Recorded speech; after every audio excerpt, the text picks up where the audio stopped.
Yesterday, Secretary Kennedy addressed the United Nations and rejected their new health declaration that was actively promoted by the World Health Organization. The response of Pfizer CEO Bourla the following day, first workday, was a overt play on President Trump's ego, in which, rather than disclosing the data, he asserted that the president should receive the Nobel Prize for Operation Warp Speed, a propaganda statement that is profoundly twisted. I mean, think about it. The president is committing violence against the truth by asserting that there are data linking ADHD and autism spectrum disorder with prenatal dosing with Tylenol. People haven't been paying attention to the bouncing ball, but in academia, the world of bioethics has been revolutionized since I took my bioethics training. And what is now being advanced is called utilitarian bioethics. That's the umbrella characterization. And the fundamental thesis behind utilitarian bioethics is that we should promote the greatest happiness for the greatest number.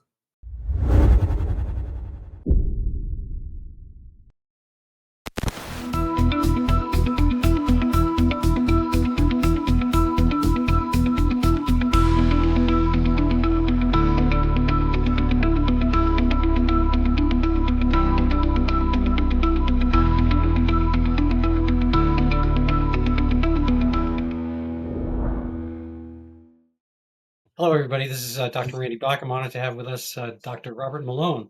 Dr. Malone, so many things happening. Can you give us a high-level, medium-level summary of what's been going on and how your role has figured in? The news cycle in the world of HHS is just wicked short now. And can I say wicked there as we're talking Boston region? Yeah, absolutely. So all kidding aside, it's hard to keep up. The most recent, maybe I can go backwards from the present and you can tell me when to stop.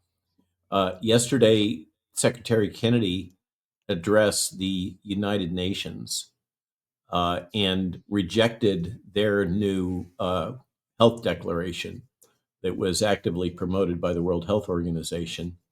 And, it was the usual subtext of Trojan horse that would compromise national sovereignty and allow surveillance and a lot of the other things that many of us find so objectionable. And the secretary, in this short 5-minute speech, which we've now published as a transcript, both this and the speech that he gave immediately prior from HHS. So you don't have to listen to what Reuters or the New York Times thinks about it. You can make your own opinion by just reading it yourself. So that's on Malone.news. As of about 15 minutes ago, I got the transcripts all aligned and the video records, etc. So that's his statement to the United Nations General Council has been completely ignored by corporate media. That's usually an indication that he said something that is they don't like, but they don't quite know how to criticize it or weaponize it. Stepping back from that, we had this amazing press conference in particular with the president as well as Secretary Kennedy, Dr. Oz, Marty Makary, and Jay Bhattacharya, and some others, but those are the main ones, in which the president went way beyond what I think anybody had expected in speaking about autism, vaccines, the childhood vaccine schedule, etc. I had known that those were his positions personally, and through back channels, I'd heard that this was where he was at, that he had our back on these issues, but publicly, he was not coming out with clear statements. To reel back, I don't know, was it 3 weeks? It's the time compression is really challenging. He had made this, I think it was Labor Day statement, in which he called on Pfizer in particular to be transparent about the data that they were showing him that was so glowing about the safety and effectiveness of the COVID mRNA products that Pfizer is marketing. And he implied that Pfizer was giving him a happy talk story, but not disclosing the same data publicly, in which it would be criticized if that was the case. And so he called on Pfizer to basically come clean with the data. The response of Pfizer CEO Bourla the following day, first workday, was a overt play on President Trump's ego, in which, rather than disclosing the data, he asserted that the president should receive the Nobel Prize for Operation Warp Speed. Forgetting, I'm sure that Bourla, a veterinarian, by the way, understands that the Nobel Prize was already given functionally for Operation Warp Speed to Carrico and Weissman, and the Nobel Prize in medicine isn't given for the same topic twice. So that was purely a political play, which was then echoed in the subsequent hearings where they attacked Secretary Kennedy, and kind of forced the secretary to concur that the president should receive a Nobel Prize for Operation Warp Speed. Now, to kind of tie that up and wrap it with a bow, the truth is, in my opinion, that Operation Warp Speed demonstrated a remarkable achievement in cutting across silos and enabling a whole of government response to what was marketed, we'll call it, or propagandized, or perceived, or whatever you want to say, as a major world public health crisis. And the president responded, and remarkably, he was able to get a whole of government response and to get amazing things to happen, like DoD cooperation with HHS, which is not normally the case. And historically, after the anthrax attacks under Tony Fauci's leadership, when NIAID and NIH basically grabbed the entire biodefense budget and authority to manage it from DoD, there has been a little bit of tension between DoD and HHS in the area of infectious disease preparedness and biodefense. So the president was able to break through that, get those folks all to play nice in the sandbox. That's separate from the issue of whether the work product was safe and effective as advertised. But the process and the learning of getting the government to actually get something done on a short timeline was an amazing achievement. And by the way, and that's why I'm mentioning this, the same thing is happening right now, a demonstration of President Trump's ability to cut across silos and to force the U.S. government into a whole of government response. We see it with the Maha Commission. We see it with the Maha Commission reports. And we see it with this amazing press conference, bringing it back to home, that happened just a few days ago, and in which the president, among other things, and then reinforced by Secretary Kennedy, endorsed a very cautiously worded statement that there was significant data supporting the association of Tylenol administration during pregnancy with neurodevelopmental defects in the child, and in particular, not only autism, which is what everybody focuses on, but ADHD, attention deficit hyperactivity disorder. And to my eyes, there absolutely are significant data that support that thesis. It's not the alpha and omega of explanations for autism, but I think there's, among those that are objective, there's a widespread which, by the way, does not include the WHO, which put out a statement contradicting the president. But there is certainly a large body of evidence indicating an association between autism, ADHD, and exposure to Tylenol during pregnancy. There are studies which contradict that, which epidemiologic studies which come to other conclusions, particularly one notorious Dutch study. But the Dutch study, like many things in epidemiology, has unaccounted for confounders. In particular, the Dutch study focused on prescription acetaminophen use in its analysis of potential association and neglected to account for over-the-counter acetaminophen use by pregnant women. And so what that means is that as you divide the epidemiologic data into those that received prescriptions and those that didn't receive prescriptions, those that didn't receive prescriptions were still taking Tylenol. And so you can appreciate that the data are not clean. But this was the basis for the Dutch study, which asserts there's no difference. And of course, there's no difference between both groups are taking the drug.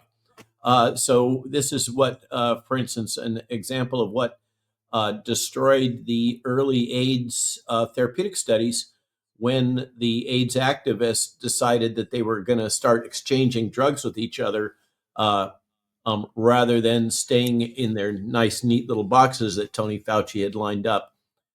So that's just another example of that. So you would think, given the amount of evidence and the very careful wording that was deployed during that. Now, the president talked about a number of other things. He really kind of went off script, and we got some clues as to why he went off script. He opened the conference by saying, "I've been waiting for this for 20 years, for this moment." Later on in the conversation, he said that 20 years ago, Bobby Kennedy and I had a meeting in which we discussed these matters. Okay, secret decoder ring, ready? Barron Trump is about to have his 20th birthday.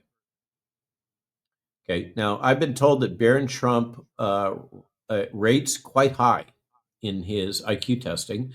Not sure whether that comes from a biased source, such as his father, but regardless, he appears, by all indications, to be a very intelligent young man, very soft-spoken, quite tall, but he does have some social awkwardness.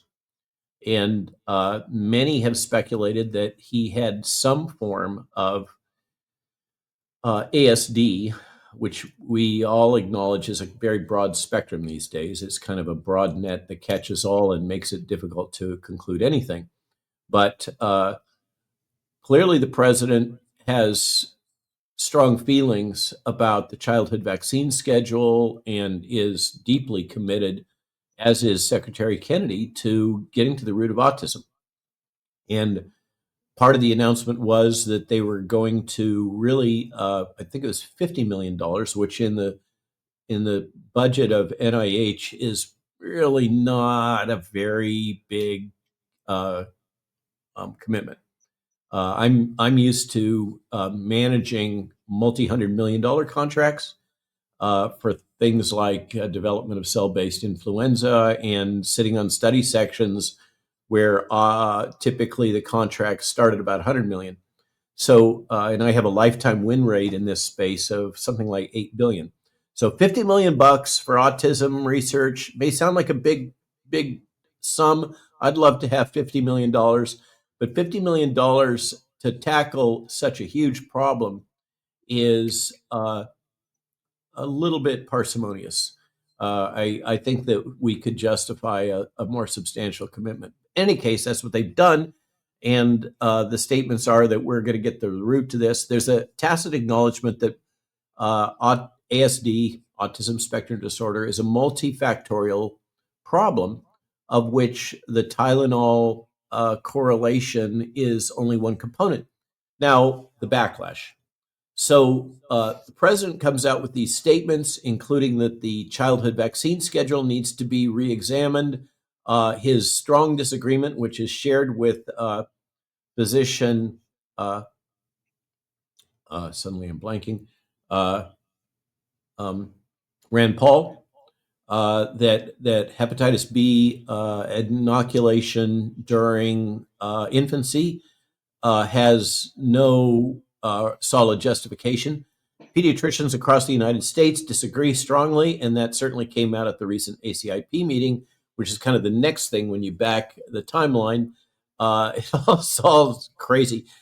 So in the immediate, the president made these announcements. He questioned the hepatitis B schedule. He questioned the overall vaccine pediatric schedule.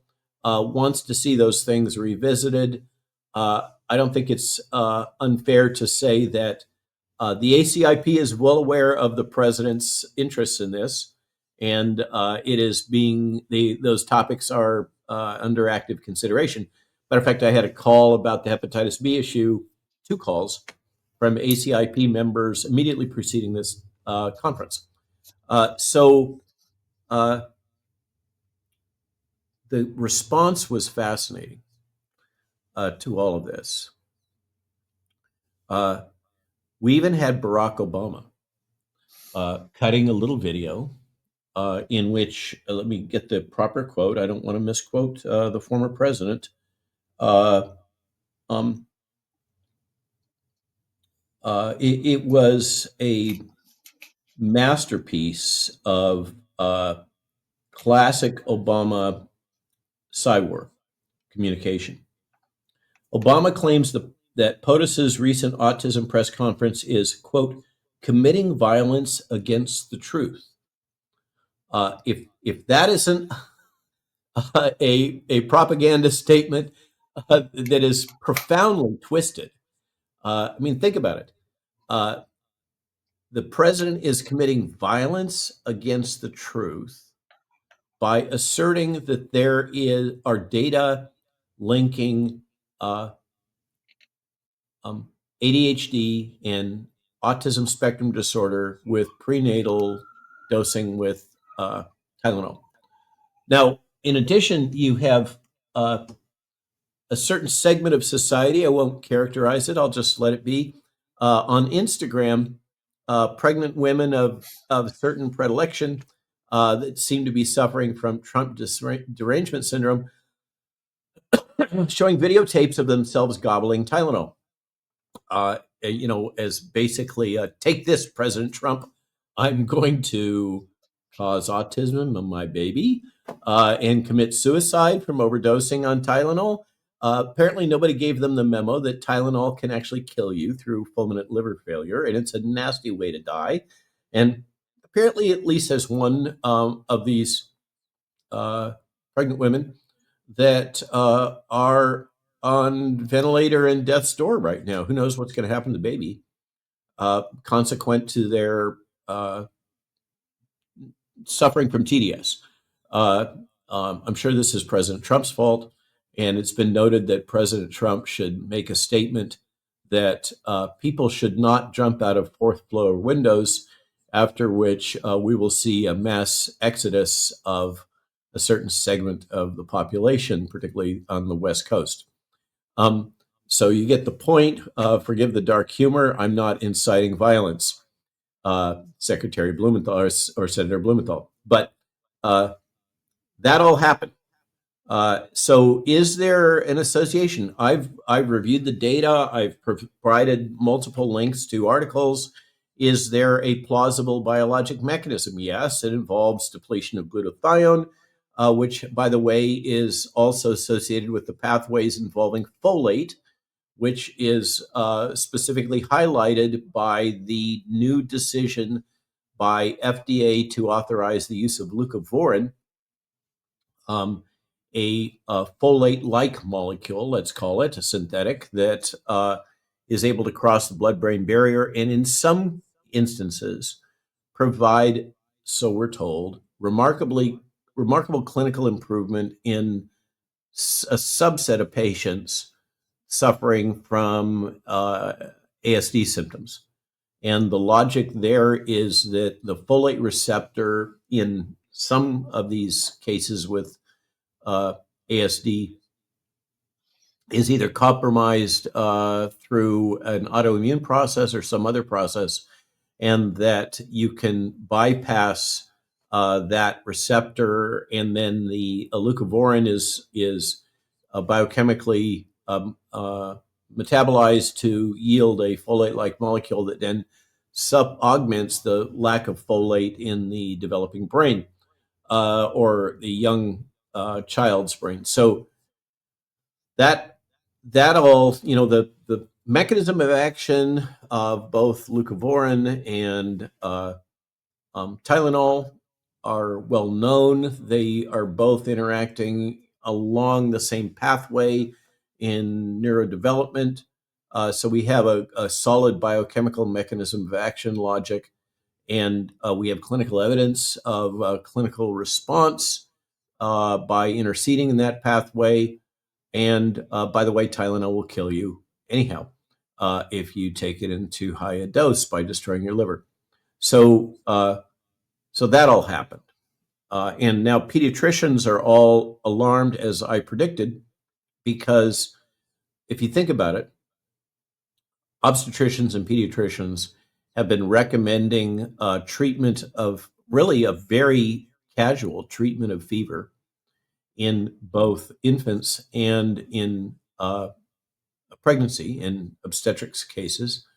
Kind of routinely, if fever, then dose with Tylenol seems to be the very simple algorithm, and that means, if you think it through, that this reflexive, oh, you have a fever, treat it, and you should use Tylenol for it because it's the best of a bad lot, and it's basically the logic. Because all the other anti-inflammatories are, for the most part, even worse during pregnancy or in the young child. And so use Tylenol because it's the best of a bad lot, but still go ahead and treat fever in particular almost reflexively rather than focusing on the underlying cause. And as my wife likes to point out, people don't just take people don't just take Tylenol for fever. They take it for headache. They take it for muscular aches. They take it for all kinds of stuff. If you're having cramps during pregnancy, take a Tylenol. And so it's used for a lot of different things. And it is really not a particularly benign medicine. It has a fairly narrow therapeutic window, which is the fancy regulatory and pharmacologic way of saying if you take too much, it can really hurt you. And if you take just enough, you might get the clinical response, but it's a short distance from providing clinical response to hepatotoxicity. And so that's the narrow therapeutic window, which, by the way, has been broadened over the last decade and a half. So that's the whole autism brouhaha. And then stepping back from that, last Thursday, so I guess a week ago, and a week and a day ago, the ACIP met down in Atlanta, and there was some real fireworks there. And we can talk about the nuance if you want. And then immediately after that concluded, late Friday afternoon, I stayed over in Atlanta and then jumped on a plane to Calgary, Canada, the next morning, where I was at the We Unify conference in Calgary and got back late Monday night. So that's kind of my recent cascade of events. And then most importantly, I have an inspection of our junior stallion next Tuesday. So we're getting ready for that. Well, you keep busy. So I kind of missed the Calgary part there, but there's so much for which we should be thankful that there's investigation. I had Professor Casey Mulligan on my show, and he wrote, "You're fired." Excuse me, you're hired, based on Trump. You're fired from Celebrity from The Apprentice and whatnot. Right. And he's with the Small Business Administration now. He'd been on, I think, the chief of the Council of Economic Advisors in the first term. I interviewed him about a month ago, and he had incredible insights about Donald Trump, which frankly are all out there for people to absorb, except there's that tedious thing called TDS. And people just don't want to absorb the fact that that he has some skills. People, I don't know what it is. There's kind of a certain jealousy or turf or whatever that people don't want to acknowledge that the man has some talents. He's all just kind of fallen backwards and succeeded upwards and whatnot, for no reason at all. He's And he's an a smart idiot. guy. Yeah, He's quirky, and so but he's I smart. was on a call with a bunch of intelligent people, whatever, and they kind of had totally elided or skipped over the whole Apprentice era, where Trump was really in the public eye. And these people don't watch TV, and they're not going to be part of the public scheme at all. And I wasn't a TV watcher back then either, but one of my friends told me to watch The Apprentice, and I was just impressed with his mastery. I grew up in New York City, and I was familiar with Trump as kind of a man about town, and all the gold stuff, and then the wives and the girlfriends and all that kind of stuff, and kind of I thought he was a bit of a gadfly, and maybe skating on some money and all that kind of stuff. But he, the Apprentice was kind of a crystallizing moment for me, because somebody said you have to watch this show. I'm like, I don't have time. Whatever, you have to watch. So his ability to handle huge egos and direct people in a forceful way, and then put up with no BS at all, was really more kind of, I mean, building all that stuff in New York is impressive by itself, but that was an impressive skill. And it's like he's kind of the Uber daddy. There's mommy politics, and there's daddy politics, and Careful, he's able careful. to do the daddy stuff. I'm a father of two men, but before they were men, they were, I don't know what they were, pre-men, teens, whatever. And along the way, I mean, even though my kids are absolutely perfect and whatnot, there were certain junctures where you had to kind of lay the law down. And in both cases, like after college, they just wanted to like take vacations. Like, dude, this is the time where the iron's hot. You have your degree all for anyway. Without getting too far into the weeds, they just wanted to kind of skate and live here, in my humble abode, whatever. And I charged them rent. It was a lot of tension there, um, because but they were adults, and it's like, look, you want to be here, you have to put some skin in the game. And they didn't. Neither one of them at different junctures spoke to me for like weeks or months at a time. But it was a very learning, it was a big learning lesson, and they both are kind of happy and thankful they were put to that test, and they were able to kind of gain independence. And Trump has that ability to kind of put the foot down, and whatever the ramifications or the repercussions might be, to do this thing. He's kind of had a master class of speaking truth to power. All the left, the Obamaites, whatever, like, oh, question authority, speak truth to power, blah blah blah. But when they became the power, all the truth had to shut up, and that's endemic or emblematic of the Obama phrasing. What is like, silence is violence. Now talking is violence. Everything's violence that you don't like. There's a little mock-up kids book. Everybody I don't like is Hitler.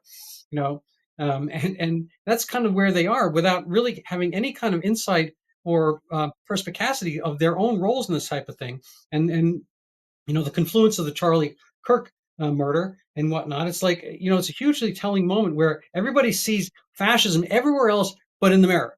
It's kind of an amazing moment. Anyway, kind of get to Casey Mulligan's point about Trump.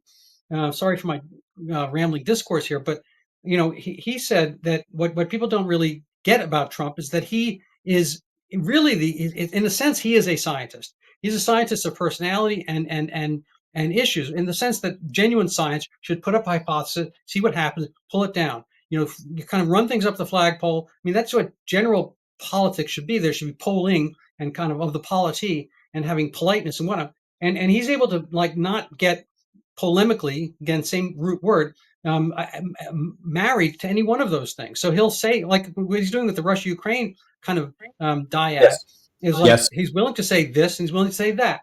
And then he's yeah. willing to, be angry at Zelensky. And he's And the willing to thing is, it revise really his comes down to a opinion. matter of fairness and impartiality, where he can, call Zelensky the fool that, and I think in some ways Zelensky is. And he's willing to call Putin the stubborn guy, whatever. And so you wind up getting, I read this someplace.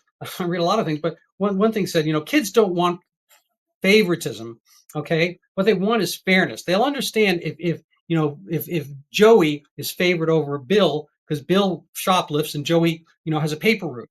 What they want is an equal standard, and they want to be judged on the same standard. So if the two kids are the same, but you like Joey just because, and then then there's a gripe. And so fairness kind of really goes down to the essence. And what Trump has managed to do, which again people don't see, is that he's stern and he's strict. And he doesn't take much BS.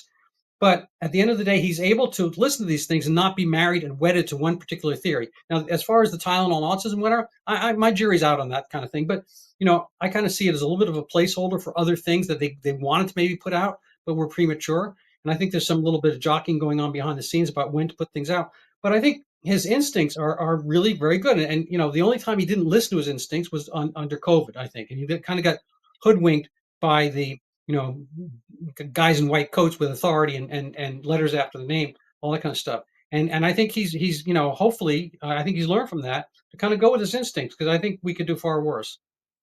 Yeah, I concur with your analysis. He another you kind of alluded to his being a social scientist or a kind of a savant in terms of his ability to discern uh, motivation and subtext in people's behavior and to respond to the unspoken part of what's being communicated. And I think that's key. The man is a genius in, among other things, media. He's cut his teeth. He's been tested and fired in the crucible of the New York City media market, which is among the most wicked in the world.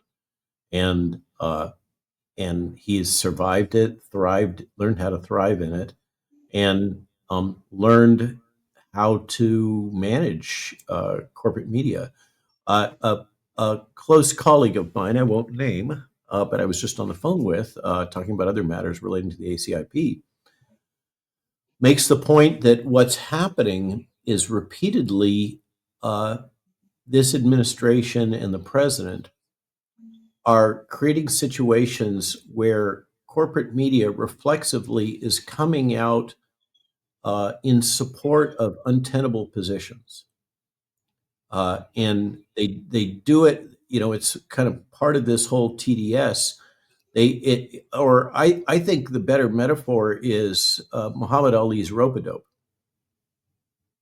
where an issue like, say, Tylenol or uh, um, mercury in influenza vaccines is addressed, and you have this reflexive reaction by the medical establishment, unfortunately, and corporate media to be oppositional. It's like oppositional defiant disorder. Maybe that fits with your metaphor of Trump as the big daddy, and the children. One segment of the children are suffering from um, uh, oppositional defiant disorder, and so he says A, and they say not A, and it's almost as if they're programmed. He can take whatever position he wants. That's hence the snarky comment about Trump announcing that you shouldn't jump out of fourth floor windows. It's just like, come on, guys.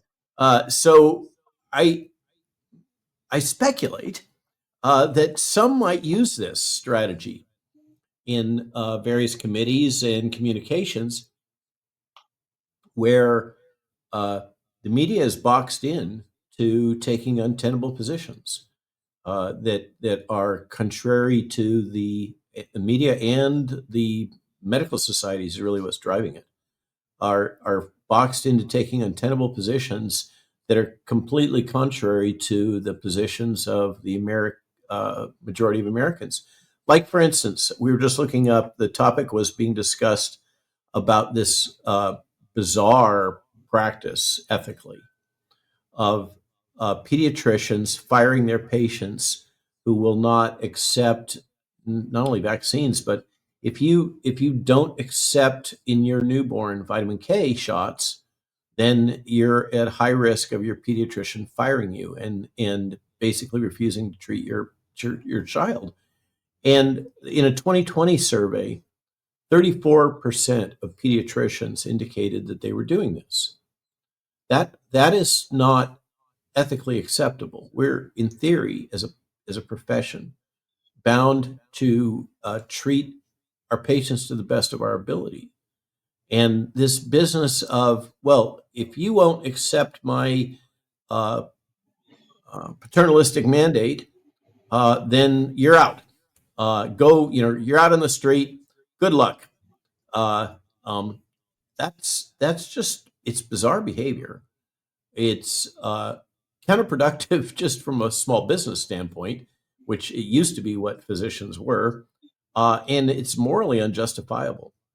And it's emblematic of this bigger issue that I've commented on recently. I had another discussion, another podcast. It was actually a radio hit in which I was discussing with the broadcaster some of the fundamentals of the kind of social context for public health and the tension between public health and historic medical practice. And the fact that public health is fundamentally based on utilitarian logic and focused on advancing the interests of the collective. And medical practice, historically, is focused on the patient as an individual, not a patient as a member of a broader collective society. Mhm. And it really does distill down to this fundamental dialectic between the logic that was it's often attributed to Karl Marx. There's many other thinkers around Karl Marx, uh, versus the logic of liberty as defined in the Bible and as espoused by the founders of the United States in the form of the Constitution, Bill of Rights, and associated documents, Declaration of Independence, the Federalist Papers. And so that's that's really when you cut through all of this, like what we were just discussing, Secretary Kennedy's rejection of the United Nations positions on health that were just submitted. What it boils down to is this fundamental philosophical tension between the rights of the collective and the rights of the individual, and that I'm ready to have that fight. I think that we really need to recognize that this whole dialectic that's occurring in the context of public health and medicine is really a expression of this even more fundamental dialectic that exists within society of whether we want to be prioritizing the rights of the collective over the rights of the individual. Yeah. And I think that we will uh, be better served if we just bluntly acknowledge that that's what's going on. And Absolutely. It's funny in the context of so many other social issues. I'll probably get his name wrong, but Kilmar, I got that part right. I don't know whether he actually ever did Kilmar, but I know he he did a lot of other associated felonies and whatnot. But everyone's always worried about his due process, and he needs representation. He needs his rights and so forth. And I'm not going to get into the rights of illegal aliens and whatnot, but in a typical case, even like I think we can all agree that O.J. Simpson had some blood on his hands. He got his own team of lawyers. They were only representing O.J. and and then there were prosecuting attorneys on the other side, and so whatever the O.J. case was gets prosecuted. The physician, in my view, has to be that advocate for the patient. Has to be your own attorney, and you should have yay, the same type of yay, yay, privilege. yay. Hmm? Absolutely. Yeah, and so what we saw during COVID was that you're entering the kind of a kangaroo court where your attorney is working for the state, and so this was, I think, a total abrogation which I think might be Kilmar's middle name. Was it Kilmar Abrego? Anyway, um, it was a kind of a break, an abnegation, abrogation of the personal rights of a No person, question. getting and enlisting a physician. It was a gross violation of 20th century bioethics. I like to frame it that way. Yeah, The bioethics that emerged after World War II, and that people haven't been paying attention to the bouncing ball. But in academe, the world of bioethics has been revolutionized since I took my bioethics training. And what is now being advanced is called utilitarian bioethics. That's the umbrella characterization. And the fundamental thesis behind utilitarian bioethics is that we should promote the greatest happiness for the greatest number. And of course, the devil's in the detail. Who gets to define happiness? It's another case of where you can select indicators, like happens all the time in these epidemiologic studies. And, for instance, the example that's really egregious is the justification that was provided for the lockdowns and also for the vaccines. That the other impacts, other than the specific parameter that was selected, uh, were disregarded in the overall analysis and decision to proceed with, for instance, mandates. And it was just optimized around one parameter that was selected as the important one.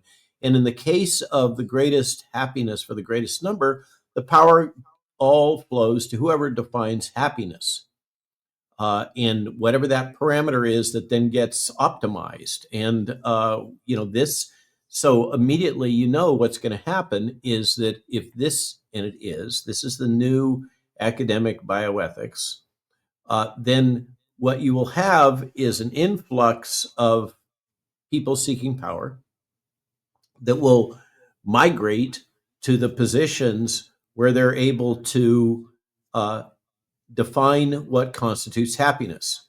If you are just taking one example from recent history having to do with CDC leadership, if you have to happen to be a Satanist who's a fan of sadomasochism and bondage, your version of happiness and maximizing happiness, I guarantee, is going to be significantly different from my version of what constitutes happiness. And so that's the problem, is that you end up with petty dictators that drive the whole system in ways that are orthogonal. We're using fancy words today, to the interests of the general population and their belief systems. And that's where that frankly is kind of where the Democrat Party has driven itself, is they've been captured by folks that are pursuing social justice and other agendas, accessibility, equity, these kind of soft, fuzzy words that can mean whatever it is that somebody defines them as, that are attempting to capture the overall political process under a socialist structure. yeah, And that's where we're at right now. Again, it comes yeah. right back to that fundamental tension where the rights of the individual versus the rights of the collective. It's absolutely. I think I posted on X recently that bioethics may be the smallest number of letters for an oxymoron.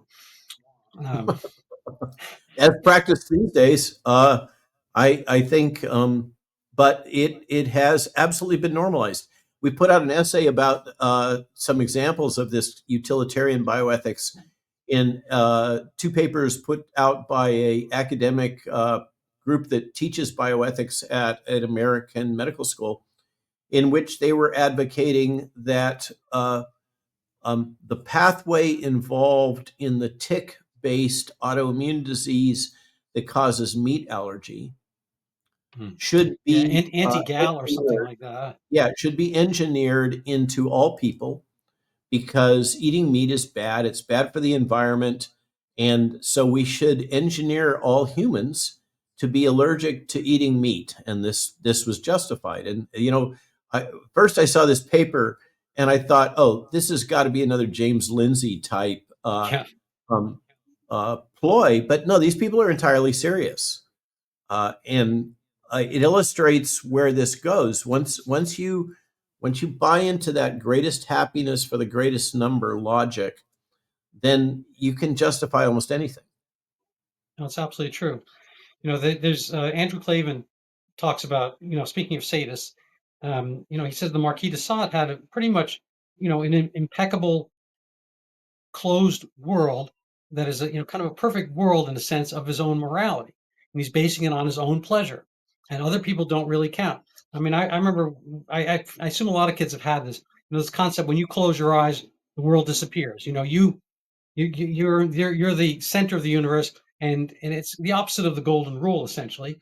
Um, and if you want to argue that, then you have to make this presumption that other people have feelings, they have rights, and so forth. And when so the Marquis de Sade would probably be okay with any number of tortures and whatnot, as long as he's not the one getting tortured and he's the one watching and enjoying it. A total side note: I've got a quick sadomasochism joke. I know this doesn't sound like the place to do it, but somebody, creates a blind date between a known masochist and a known sadist, and they get together and they have dinner, whatever. And when you go back to somebody's apartment, who knows, probably the sadist, and masochist says, "Oh, hurt me, beat me," and the sadist says, "No." Um,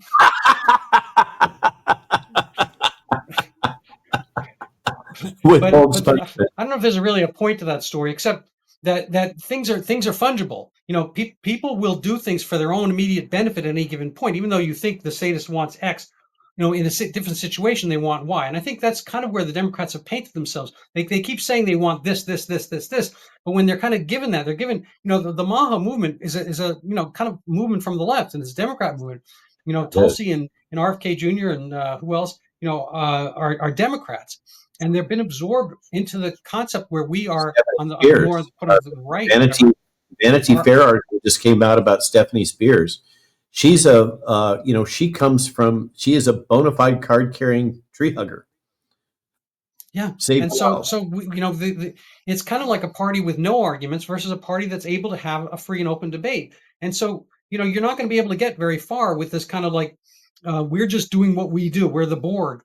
And this is another joke that kind of was running through my head as you were talking. It's one of Seinfeld from his stand-up days. I can't really find it. I looked for it, but I heard this once, and he's like, there are a lot of glass kind of looking buildings, skyscrapers that just the windows looked like mirrors, and mirror facing buildings. The John Hancock in Boston is one, and the birds just kind of boom, they're always whacking into it and dropping dead. And he said, I understand. The birds are going along, they just see open sky ahead of them, so they're going to keep flying. But at a certain point, don't you see this bird coming right at you? you know,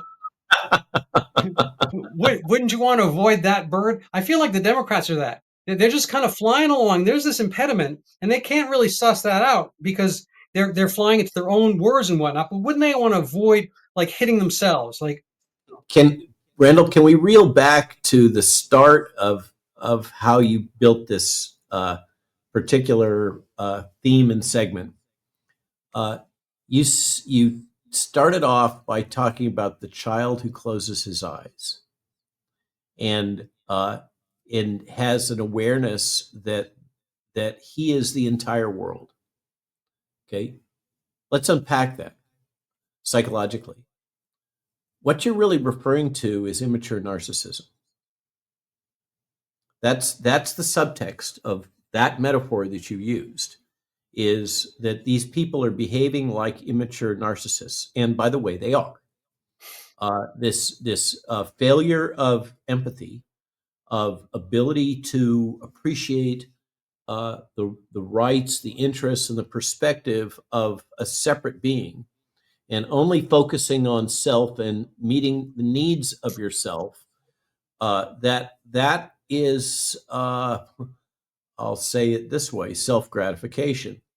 It's a very immature self gratification, and that's really what we're dealing with, I think, in this dialectic that we have right now politically in the United States is a group of people that are very wrapped up in themselves and their own belief systems and their belief that they represent truth and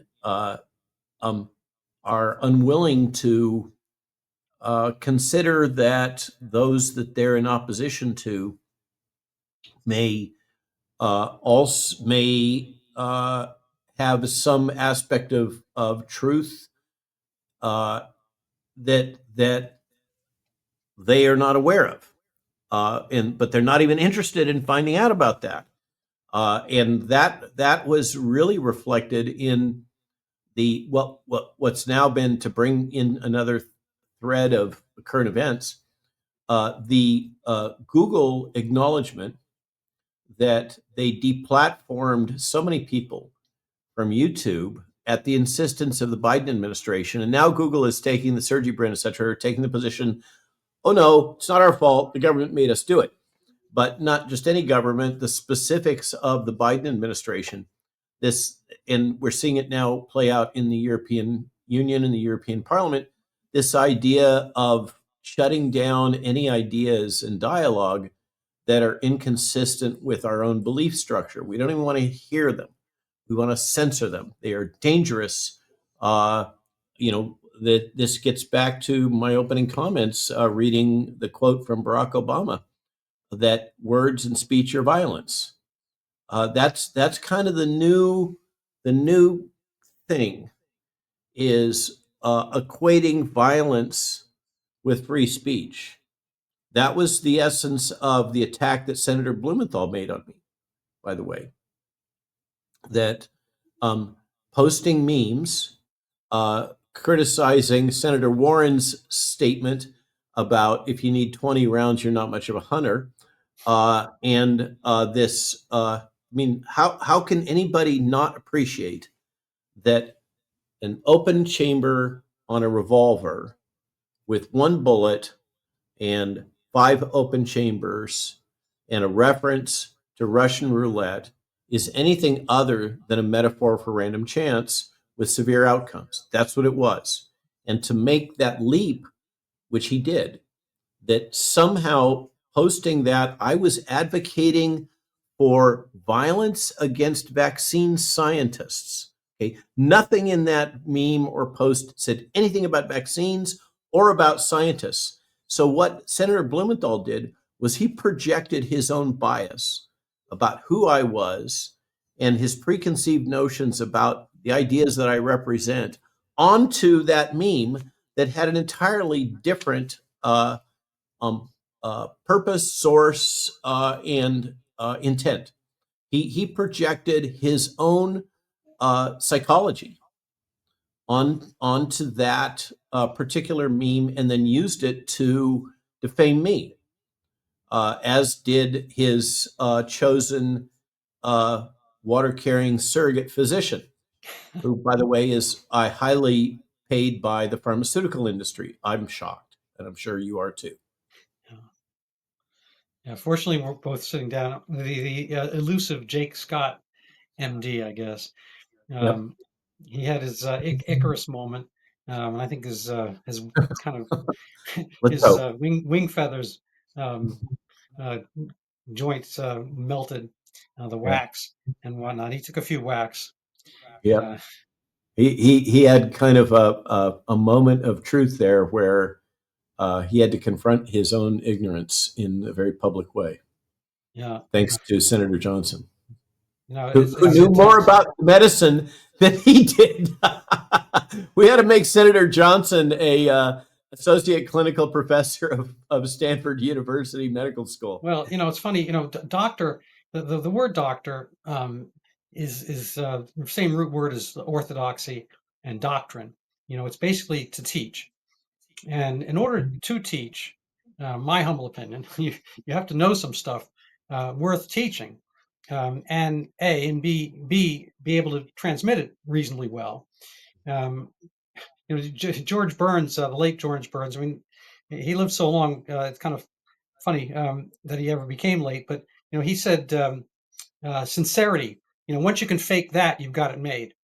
And I think a lot of people on the left, they're so used to having their words reverberate through this, media, academia, Hollywood, enterprise, and kind of a hall of mirrors. Getting back to the Seinfeld bird analogy, that they never had to bump into each other. They were kind of protected, all the mirrors in the right places, and their words could be aggrandized. So it became, the emperor's new clothes. That they can do anything, and their courtiers, the coterie of courtiers, are going to court them endlessly, and acknowledge them and aggrandize them. So they can get away with saying that silence is violence, talking is violence. Frankly, the only thing that isn't violence is violence. George Floyd riots, conversely to Blumenthal's, aspersions towards you, were the actual opposite, genuine violence. They said that's free speech. Like the motorcyclist organizing in Sturgis, was that North Dakota, whatever. That was, that was no good. We got tens of thousands of people aggregating and talking gear, Far like right. literal gearheads. But Yes. when you're burning stuff down, that's part of the public health mission. And so they just if they didn't, the old joke, they didn't have double standards, they wouldn't have any. But it's all part and parcel of a power structure and power grab. So it's You're on a really, roll today. yeah, it's kind of the modern monarchy. And when that falls, the emperor has no clothes. Right. And so, strangely, the person that is been most closely associated with uh, a autocracy in the media is, I'm speaking of the president, is the one that is calling out functionally that the king has no clothes. And the howls of outrage are amazing. Uh, and I think I know that for some of us, like some of my colleagues at ACIP, uh, they are reveling in it. They are. I mean, you can take the position of how can they possibly say that, and I went through that. That, I guess, that's one of my secret weapons. One of my special powers is that over the last 5 years, I've had all that indignation burned out of me. Yeah. Instead of how can they possibly say that, my response is, oh, isn't it amazing that they're saying that? They're just further delegitimizing themselves. No. Wait until the public sees what the truth is. And so when I hear these, for instance, the attacks on me during Secretary Kennedy's hearings, in which one of the senators was citing the things that I said in this, I call it my hostage video that was recorded in 2021, in which I said to parents, I spoke directly to parents in a 3-minute segment that went globally viral. I was attacked by the Israeli government and the Spanish government for putting that out, in which I basically said, dear parents, be aware. And at the time, the adenovirus vaccine was still authorized, emergency use authorized. And it clearly was associated with central venous thrombosis and sinus thrombosis and various effects having to do with coagulopathy in virtually every organ in your body. And I said, these vaccines can harm your children. I didn't say they will harm your children. There are people that said that we're all going to die from these. One prominent scientist from Europe that I will neglect to name. We're all going to die. Well, we are all going to die, but not necessarily from taking vaccines. But there was a lot of hyperbole around there. I said to parents in this 3-minute segment that if you accept these vaccines for your children, you need to understand that if there are any harms, you are going to be left alone to deal with those harms. The government isn't going to come in and rescue you. You aren't going to get compensated for it. And by the way, they can harm their heart, they can harm their reproductive systems, they can harm their brain. et cetera, et cetera. And all of those things are true. And then in a later segment, like 2 years later, when the data started coming in, there's another thing the press weaponizes and the senator weaponized against me, is I said, these products can cause a form of acquired immunodeficiency. It's not the same as HIV caused AIDS, but it is an acquired immunodeficiency. And the press continues to just try to, and the senator to attack me because I said that these products can cause AIDS. Well, yes, acquired immunodeficiency syndrome is, otherwise the acronym is AIDS. But as documented, I mean, the things that went down in ACIP recently were pretty big time. And the press only covered the sense that there was some confusion and dissent among the meeting members, which is unheard of in the ACIP, but exactly what you would expect if you had a group of scientists actually trying to make decisions about data. But one of those things that was presented was the broad-based, peer-reviewed evidence of things like IG4 class switching and a variety of other immunologic suppression pathways that clearly document that what I said was true and accurate. The problem here is we're dealing with a press that doesn't understand the fundamentals of modern biology and medicine, and is just looking for little clips, little reels, little things that they can use to elicit outrage, and they have they don't even have the capability of appreciating the nuance that exists in topics like this. And so they just go with whatever oppositional theme or narrative is being fed to them, and they just, regurgitate it uh, um, as if they are, uh, I think you appreciate the metaphor. So I, we can't, we're up against a system that makes it extremely hard to communicate effectively to patients. And this system, by the way, also biases physicians. So to take a case in point that really crystallized this in my own mind, in the measles outbreak in West Texas recently, among this Mennonite community that was unvaxxed, has been unvaxxed for generations, has nothing to do with Senator or with Secretary Kennedy, but there were two young girls that died there, and they had had measles, and they went to the hospital and they had a pneumonia. And in the context of all the press hype going on about measles and the fact that they had had a positive measles test, the assumption was that they had measles pneumonia. And so they were managed as if they had measles pneumonia, but they didn't. What they had was a secondary bacterial or mycoplasma infection, depending on the case.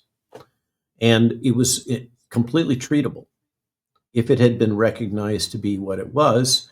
And there were clinical signs and symptoms, as well as laboratory diagnostic signs, that clearly demonstrated that we were not, those patients did not have a measles pneumonia, a viral pneumonia, rather they had a bacterial pneumonia.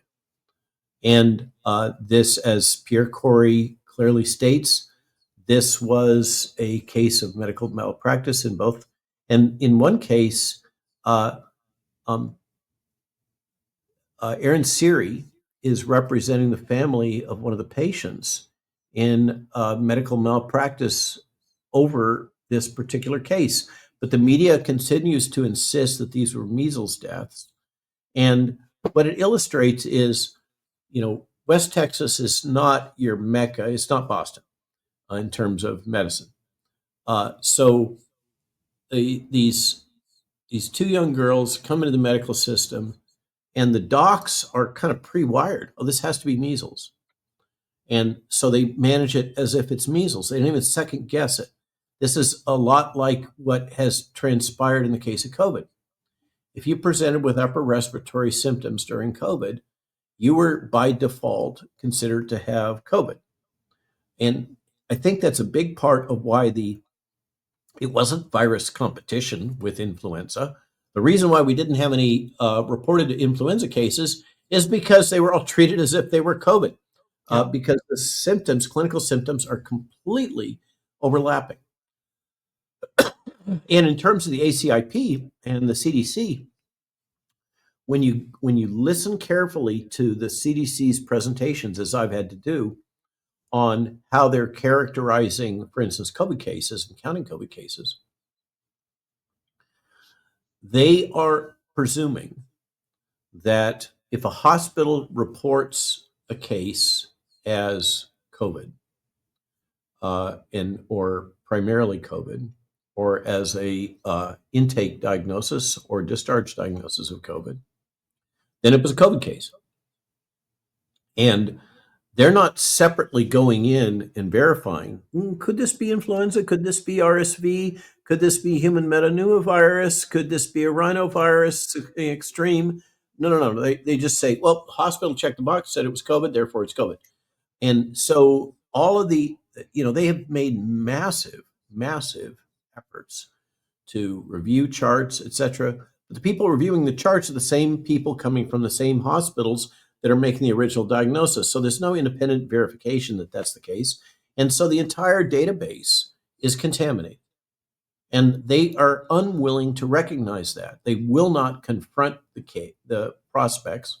Just like when I challenge them on these diagnostic tests that they've been using, the notorious PCR assays for COVID, cases of COVID, or presence of COVID, SARS-CoV-2 nucleic acid, which, by the way, persists for months after you've been infected. I asked him, well, what's the sensitivity and specificity and positive predictive value and those kinds of things associated with those? The response, those are academic questions. Okay. How can you argue against people so dull that is their kind of response? You can't, it's like arguing with a 2-year-old. You just can't. And I can tell you that it's driving a number of us batty.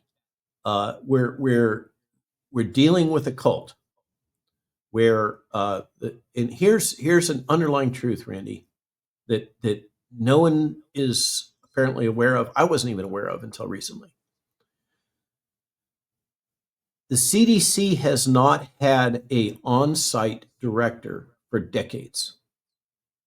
Rochelle Walensky stayed at home in New England. Wow.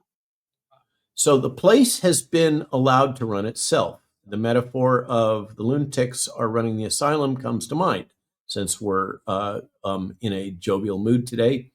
And in particular, those 3 characters that resigned from the CDC when finally Retzef Levy got clearance from HHS lawyers that the ACIP should not be captured by the CDC bureaucracy, but should be allowed to be what it is chartered to be, an independent advisory organization.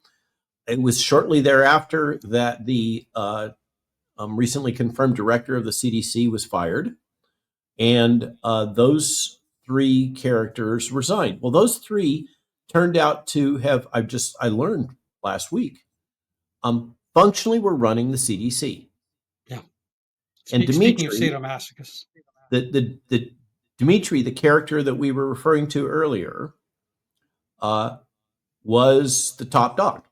He was functionally acting as the director of the CDC.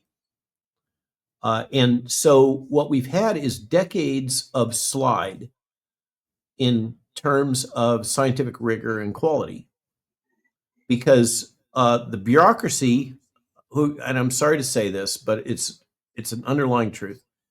The government hires typically for lowest cost technically acceptable. They do this in contracting all the time. Now, take that pretty phrase, lowest cost technically acceptable. What that means is they hire people who have check the box CVs that meet minimal requirements for whatever the job is. and that the government can hire at the lowest possible cost. Well, we all think that's great. You're pinching pennies, but any of us that are thinking folks also know that you get what you pay for. And so the underlying truth is that a large fraction of the government is staffed by folks that are B and C level minds. I'll be blunt. That sounds arrogant, but it is what's going on. And those folks can produce great product if they have good leadership that enforces standards. But that has not existed at the CDC for years and years and years. And the consequence is that we have a lot of really sloppy, non-peer reviewed science. Randall, I don't know if you appreciate the infamous MMWR, which historically has been held up as second only to the New England Journal of Medicine, which is kind of falling off its pedestal lately. But MMWR is non-peer reviewed. If you're a CDC employee and you come up with some report about whatever it is you've been doing, you can slip it into the MMWR. It gets no peer review, and God bless you. And now you have a nice publication that you can cite in your CV. And that's the way it's been for years. And now the ACIP is in there independently asking these folks questions, and they don't like it very much. Yeah. Well, we see this, you called it certain aspects a cult. I think these are actually guilds. They are. And Absolutely. I think, we see guilds throughout. I tried to pay as little attention as possible during history class when I was young, because I was a science kind of math kind of guy. I found it all boring. But now it's much less boring now, learning about the Hanseatic League and whatnot. But, guilds are where we get strength. Individually, we're kind of weak, fleshy things. We have a lot of, puncture sites for, I don't know, a rhinoceros or any charging animal to come get us. But together, like to quote our famous philosopher, it takes a village. It's what's her name, Okay. Hillary I something, was I wondering forget. what you're going to pull out of your pocket there. Yeah, so when we bond together, we're stronger. So I mean, union, the word literally means one, and it's a unification. At base, there's some aspects. I mean, we have e pluribus unum. Out of many, we form one. So that we acknowledge the strength of that. But those are not supposed to be, all encompassing. They're not supposed to have special powers. And when we grant those special powers, we do that at at our deficit and dereliction and so forth. The postal service. I argued in one of my pieces recently, like, most of our fire departments, say well-meaning people you probably want to have lunch or dinner with, so forth, but they're not strivers, and they have an amalgam of, they have a certain protection by being federal employees. They're out of bounds. So nobody really needs the U.S. mail anymore. If it disappeared tomorrow, anything you need, you could get by Amazon or by email and UPS and so forth. So there's no real need for the U.S. Postal. But I don't know how many millions of people are there. They try to find secondary uses. The same thing with fire departments. They're all becoming EMTs. Well, no, we don't have we have a tenth the number of fires per building per capita, whatnot, as we had in 1975 or something like that, because of addressable alarm panels. Anyway, a lot of different reasons. So these things don't, they stay because they can stay. But Ben Stein's father, Herb Stein, was another one of the Council of Economic Advisors under Nixon, like my professor Casey Mulligan under Trump. He said that which cannot continue doesn't. At some point these things will implode. But they can get along for a long period of time as long as you're paying them. You know, um, and that's that. We have to kind of, we have other things we can do. It's not to say that every teacher's bad and every fireman's bad, every postal worker's bad. I don't want to get, flamed for this kind of thing. But, a lot of those people, without saying doing the learn to code thing, can find better uses doing other things. And our monies can find better uses doing other things. And so, this kind of like, um, cat with a laser pointer aspect of society where we kind of focus on certain emergency, like, the Dr. Fauci approach to public health. Oh, look, it's Zika. Oh, look, it's H1N1. Oh, look, it's avian flu. Oh, look, it's this thing or that thing. A great metaphor.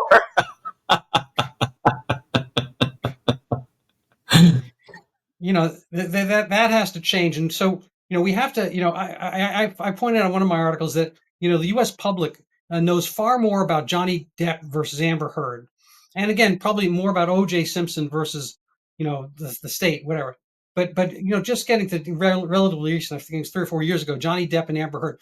Everybody has an opinion. Now, I think most people have the correct opinion about what happened there. I'm not going to go over the details, but they heard it played out in court. Now Yeah. we have Karen Reed. Everybody, at least locally, maybe nationally, has an opinion about the Karen Reed trial, which is Massachusetts. Nobody doesn't have an opinion about that.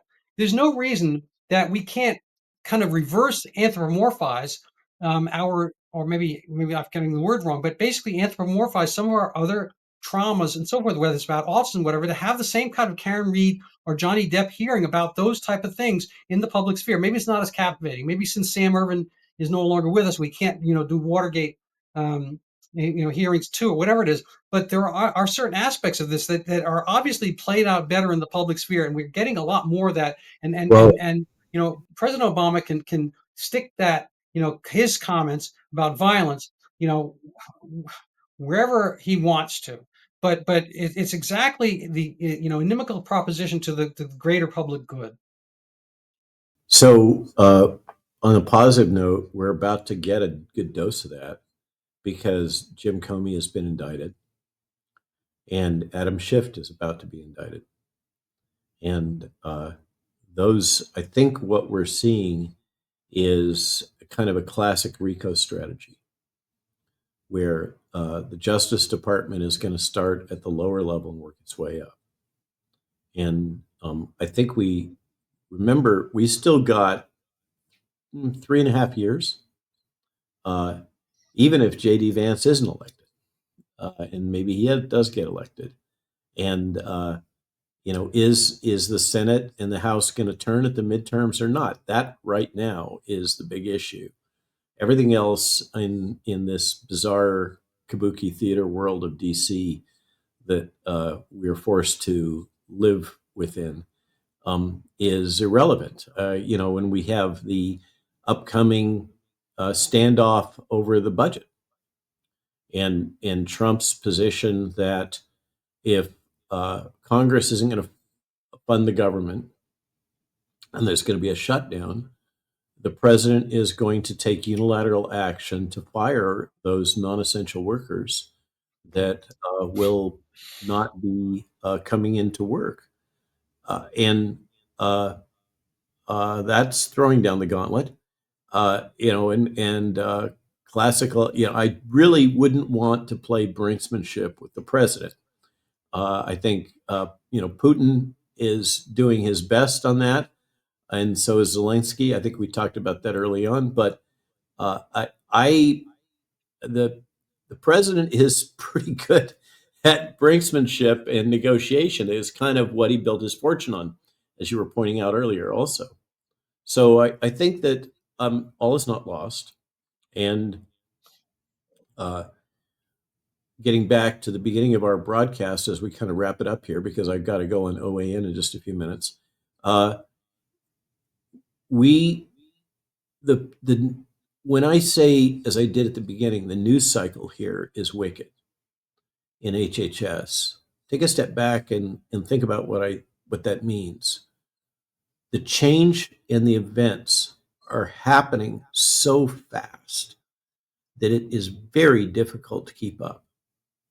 I mean, Robert F. Kennedy just yesterday gave a blanket, unequivocal rejection to globalism. When have you heard that before? It's something that a lot of us have been calling for. He called the UN out to its face about their infringement of national sovereignty. When have you heard that from a representative of the U.S. government? The things that are coming down in terms of the Maha agenda, the MAGA agenda, and it's coming out, across the board from these cabinet level leaders in a breakneck pace, so fast that it's hard to keep up with the news cycle. What is that, for the likes of you and I that are more politically aware? Have you ever seen anything like this in your life? I haven't, and I'm a little more gray than you are, and I have been politically aware for decades. So these are extraordinary times. Yeah. And this is an extraordinary administration. Change is happening. And yeah, there may be a backlash, but I don't think that the New World Order, transhumanist, globalist types are going to be able to push things back to the way they were. I think, by the time, think about it, if JD Vance gets into the shop, by the time he's out, Bill Gates will have met his maker. You know, George Soros will be gone. There will be new problems and new challenges and new people and new personalities. Palantir is absolutely on the horizon, and the risk of infringement on personal liberty. Central bank digital currency, the things, I was in Ottawa, right, just last weekend. Alberta province, where Calgary is located, is actively discussing, the people in Alberta, seceding from Canada. That is within the Overton window now in Alberta. And things were shared with me about that. Let's just say that the United States government is aware of this. The collectivist, socialist, communist, Marxist, social Marxist cluster is encountering a changing world. And it's easy for the likes of you and I that are more in the libertarian, I'm projecting onto you, but speaking for myself, that are fans of personal liberty. By the way, the other day I was on a podcast with Family Research Council in which there was a prelude citing various components of biblical text relating to liberty and differentiating the difference between liberty and freedom. And it emphasized that the Bible doesn't talk about freedom, it talks about liberty. Liberty is the intersection of freedom and responsibility. Mm. And basically, paraphrasing, and those of us that are more aligned with the Founding Fathers' concepts of liberty and the rights of the individual preeminent, this is the historic battle we're in. And yeah, absolutely. Now, frankly, both sides are living out an 18th century revolution. Ours is the American, theirs is the French. And so in a sense, if you want to keep with the French Revolution, Trump is a bit of the restoration, is kind of the Napoleonic figure. And if you want to get genuine democracy, you have to have that kind of emanate. The democracies such as they are, they don't come from the left. Once the left is in, they're in for good. Castro's, I forget whether we still have a Castro down in Cuba or not, but the Kims are still in North Korea. Once from the left, communism, you're there, you're good forever. And the kind of, this is the Gene Kirkpatrick theory, where the totalitarian regimes, and the leftists are totalitarians. They want the totality of your life, your soul, your thoughts, your time, etc. Versus the authoritarian. The authoritarian, kind of like wants a little bit of strictness and law and order, but genuinely, once you kind of pass through the early phases, you can get a democracy from that. So Spain, in all its idiocy right now, does have a semblance of a democracy, but it came from Franco's authoritarian regime ultimately. In Chile, the same thing. So the authoritarian regime is kind of like an egg, lizard egg or whatever. Eventually it'll crack and peek through some new creature.